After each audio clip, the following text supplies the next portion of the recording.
Good afternoon again. And it is my great pleasure to introduce the keynote speaker for today. I think when you see her, you will all agree with me that she appears to be a beautiful person to look at. But let me witness to the fact that she is truly a beautiful person, more than skin deep, and even more than is wrapped up in her many accomplishments. She's a mom, she's a wife, she's a friend, a woman of faith, a servant leader, an athlete, come on, you give it to me, teacher, volunteer mentor, and yes, a physician, a medical doctor. Go on to that. She is a nephrologist, can't even say it. Before medical school, she was a nurse, having received her bachelor's in science and nursing from Rush University. She graduated from Loyola University Medical School, the District School of Medicine, in 1999, and completed her residency training at Loyola Hospital, followed by a nephrology fellowship at the University of Chicago. She is currently practicing in a group of 8 nephrologists in Gary, Indiana, and Maryville area. She is the president of the medical staff and past president of the National Medical Association. And she's the medical director of the dialysis unit. Now, if that is not heavy lifting enough, she has completed multiple triathlons, I've lost count, a marathon or 2, and at least 1 half marathon that I know about. I can't even explain to you what that all means. Something like she's driven, strong, determined, and committed to being the best person that she can be in the world that God has given her. But ultimately, her beauty is reflected in her humility, her creativity, her humor, her ability to love unconditionally, and the way she makes each person feel valued, precious, and loved. That's beautiful. She's the real deal. Help me welcome Dr. Katrina Wright. So, thank you all for letting me be here today. All those wonderful things Brenda said about me, thanks. I will tell you that studies have shown that when you give a talk to people, you have their attention for about 20 minutes, and then that's it. So I'm asking you students a favor, and that is to help me out here. So a couple of times I'm going to ask questions, and I'm going to ask for your participation, like to come up here and volunteer and help me out. I promise I won't embarrass you, but if you could come up and help me out, I'd appreciate it. So the first thing I'm going to ask for help is with a quote. So, okay. So I just want you to, if you could, listen to the quote and then repeat it, okay? So the quote is, if you want to be successful, you have to sacrifice. You have to leave the person you are now to become the person you want to be. So you all want to try that together with me? If you want to be successful, you have to sacrifice. You have to leave the person you are now to become the person you want to be. So one more time. If you want to be successful, you have to sacrifice. You have to leave the person you are now to become the person you want to be. So last time. If you want to be successful, you got to sacrifice. You have to leave the person you are now to become the person you want to be.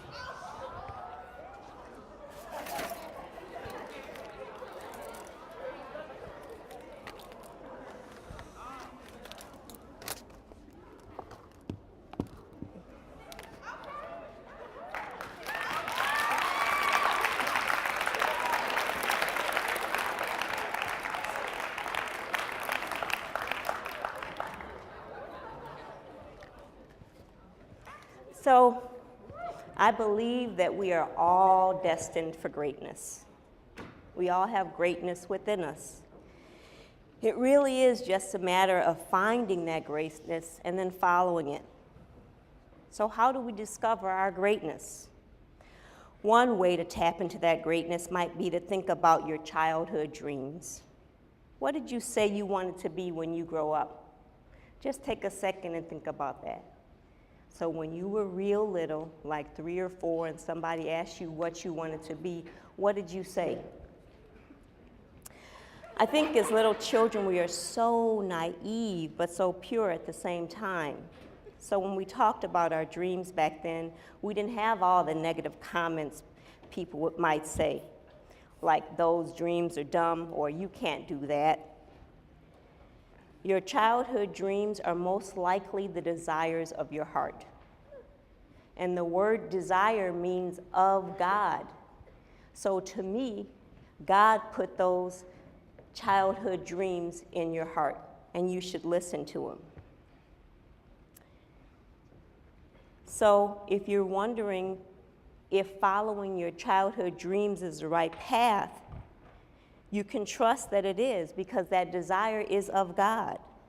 So follow the desires of your heart. So I'm going to ask for some help. People will just tell me some of your childhood dreams. Anybody. You are sitting right up front. You got to tell me. What did you want to be when you grow up? A cook. Okay, good. It's so funny. What did you want to be? A doctor. Say it again. A doctor. A doctor. Okay, I got to come up there.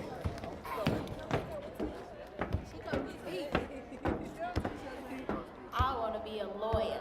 A lawyer, good. Yes, I do. What about you, beautiful? What'd you say? Work at McDonald's. Oh, you want to work at McDonald's? Well, if that's your childhood dream, go ahead, girl. I hear they're hiring. I want to be a gamer. A gamer. What's a gamer? Is that like a basketball player, or is it someone who makes video games? Make video games, okay. So thank you. Thanks for your help, you all. So, as a child, if you asked me what I wanted to be when I grew up, I would have responded an elephant, because that's what I really wanted to be. And I said I also wanted to be a doctor. So I chose to be a doctor. That was the easier of the two. So before I tell you about becoming a doctor, I'd like to tell you a little bit about myself. I'm the youngest of 8 children. I am biracial. My mother is German and my father is black. They met when my father was in service in Germany. I was born in Rockwell Gardens housing projects and grew up on the west side of Chicago, pretty close to here, near La Follette Park. West side. I did stuff kids did in those days. I stayed outside all day and played double dutch, played piggy, played red light, green light, but mostly just hung out. We went to the candy store about 5 times a day and got pickles and chips and now-laters and Chico sticks and wine candies. And my father worked for the city, so a lot of times we had government cheese in our fridge. We had powdered milk, and we had school lunches in our fridge. Now, don't ask me how we got the school lunches. We lived in a kind of rough neighborhood. We had the rats and the alcoholics and the hypes, the crazy homeless people too. Okay, one of the crazy homeless people was my cousin Derek, though my father still doesn't like to admit it. The people in the neighborhood knew everybody, and we knew who we needed to stay away from. I was the baby of the family, and my sisters and brothers loved me something awful. We lived in a 2-bedroom apartment, so there were 8 kids and 3 beds. That made us so close. We played together, laughed together. I mean, we did everything together. We didn't really need friends because we had each other. Even to this day, when we get together, we laugh and it just feels right. Any of you have people like that in your lives? You just feel good when you're with them, like you belong together. There's a lot to be said for that sense of belonging, and I knew I belonged to them and they belonged to me, even until this day. I am so grateful to my parents for teaching us the importance of family, and so grateful for my brothers and sisters. There is nothing that can replace family. So if you have it, you know that closeness. You know that not everyone does. Recognize it as a gift. Cherish it as a gift. And my father, I was his pride and joy. I was his baby. He took me everywhere with him. I went to work with him, went to Mississippi with him. He would take me to my cousin's house with him. I was cherished by him. Sometimes he beat me down, though. And I mean real bad, scary beat downs. But I still knew that he cherished me. He kissed my cheeks. He talked to me. He took me places with him. He cooked for me. He taught me Bible verses. If I wanted to understand God's love for me, all I have to do is think about my Father's love for me and multiply that by 1,000,000. So if you think of somebody in your life that loves your dirty draws, then really, that is God's love for you, but it's multiplied by 1,000,000. So back to my childhood dream, was to become a doctor, and I never forgot it. I just took the long way around to get it. I worked at Burger King when I was a sophomore in high school, and that's when I met Big Willie. We fell in love. And I got pregnant. Imagine that. So I need one person to volunteer to help me. I'm going to come to this side because I was over there. For anybody volunteer? Okay, come on up with your little bow in your hair. Okay. Can you hear me though? Okay.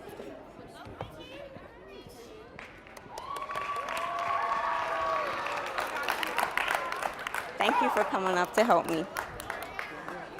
So what's your name? Victoria. Vicky. And what year are you? Sorry, Victoria. What year are you? What year are you in high school? 2016. So you're a freshman. Oh, good. Okay. So Victoria, I was just talking about Big Willie, my true love, and how I had sex with him at such an early age. And I promise I won't embarrass you. I promise I wouldn't, and I won't embarrass you.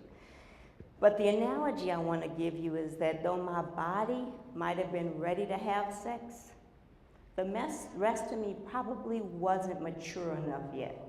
So Vicki, I'm going to ask you to hold this weight with 2 hands. 2 hands. And just put it up like this. Hold it all the way up. Come on, Vicki, you can do it. You can do it. Okay, good. All right. So now I'm going to ask you to hold the mic for me. So I can stand here and hold this weight. Okay. Thank you, Vicki. I can stand here and hold this weight for 10 minutes, maybe, if you ask me to. And the difference between Vicki and myself is just that I'm more experienced. I'm in the gym and I'm lifting weights. So I'm more mature. So the analogy is, if my body is ready to have sex, the rest of me might not be. But one day, I'll be ready. And I will say the same thing for you, that it's nothing to rush. You'll be mature enough one day, but I imagine today isn't the day. So I was pregnant. I was so scared. I was so embarrassed. I was a good Catholic and would not consider an abortion. So my plan was to give my baby up for adoption. I actually moved out of my mother's house into a place for pregnant girls who wanted to give their babies up for adoption. I was gone for about a day, and nobody knew I was gone. I can't even go there. Why didn't anybody realize I was gone? But I finally told my big sister that I was pregnant. I was 8 months pregnant, and I hid it. And I finally told my big sister I was pregnant about my plans to give up the baby for adoption. And she wouldn't have anything to do with that idea. So she went to the place with me, got all my stuff, and moved me back into my mother's house. Well, then I had to tell everybody. I hated disappointing everybody, especially my parents. People would say to me, "What a waste. You were so smart. I thought you were going to be a doctor." I felt so bad about myself. Here I was, I had discovered my greatness, and now I threw everything away. I had hit a brick wall. I'll quote Randy Pausch here and say, "Brick walls are there for a reason. The brick walls are not there to keep us out. The brick walls are there to give us a chance to show how badly we want something." So I just had to prove how badly I want to be a doctor. So what did I do with the brick wall? As Jay-Z says, difficult takes a day, impossible takes a week. I went to school, I worked, and I had my mother watch my baby. I made sacrifices. I didn't do what all my friends were doing. They were away in college and having fun. I got up at 4:30 in the morning to be at work at 5. I went to school in the evenings.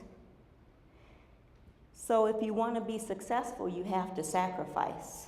You have to leave the person you are now to become the person you want to be.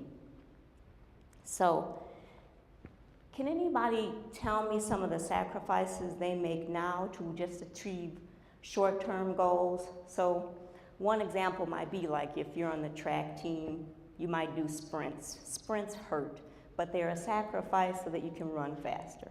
So anybody here making sacrifices today? Do you do anything to succeed?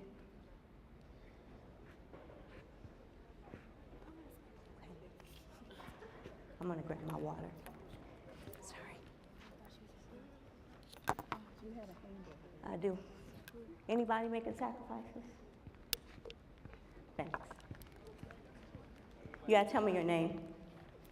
Jada, Hey Jada, what do you do? coming to school. That's a sacrifice? Is it hard to be here? Well, you have to study a lot? You gotta go to work. What do you mean you gotta go to work? But you gotta go to work every day. Okay. You work. Yeah. Okay, so you make a sacrifice to be here. I see what you mean. I respect that, I appreciate that. So, anybody else who makes sacrifices?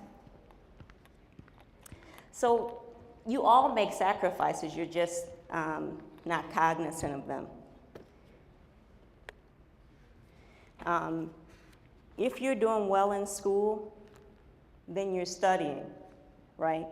If you're passing tests, you gotta be studying. And so you're sacrificing your time hanging out with your friends or being on your cell phone or watching TV, and you're using that time to study instead. So we've talked about remembering your dreams, your childhood dreams, discovering your greatness, and making sacrifices. So I'm going to get back to my story. Excuse me. I didn't mention that while I was working on my bachelor's degree, I met John. He was in school with me studying to become a pharmacist. Again, I was in love.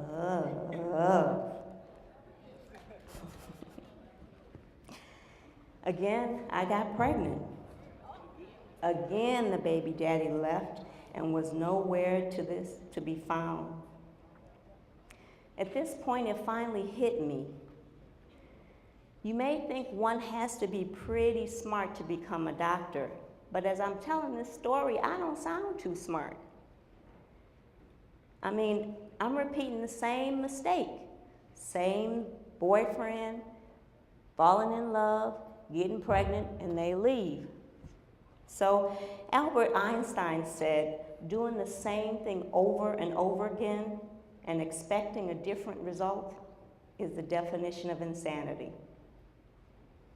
So I'm going to say that again. Doing the same thing over and over again and expecting a different result is the definition of insanity. So, if you go into a test and you didn't study, you probably won't pass, okay? So you go home and you say, dang, I should have studied. But then you get another test a month later, and you still don't study, and you go into the test and you don't pass again. You shouldn't be surprised. Doing the same thing over and over again and expecting a different result is the definition of insanity.